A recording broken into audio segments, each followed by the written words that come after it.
È stata nuovamente sequestrata l'area demaniale di oltre 5.000 metri quadrati fino all'anno scorso, usata come parcheggio per bagnanti.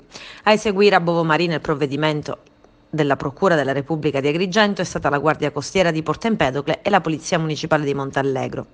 La Corte di Cassazione nei giorni scorsi, accogliendo il ricorso del PM di Agrigento Gloria Andreoli, ha infatti annullato il dissequestro.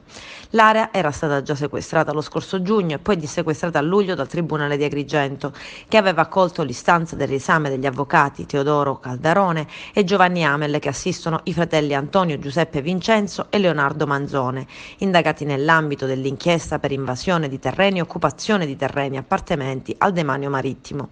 Stando a quanto viene ipotizzato dalla Procura di Agrigento, gli indagati avrebbero acquisito illegittimamente per usucapione dei terreni del demanio marittimo. Secondo le accuse sarebbero emersi subito illegittimi frazionamenti e intestazioni catastali e gli indagati avrebbero acquisito fraudolentamente le aree demaniali.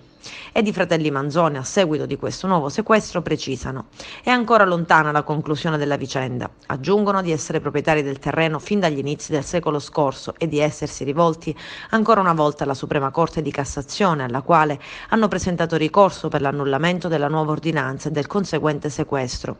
Poi concludono con il confermare la loro fiducia nella giustizia e pertanto sono sicuri che alla fine la vicenda verrà chiarita con il riconoscimento della legittimità della loro proprietà e soprattutto della correttezza del loro operato.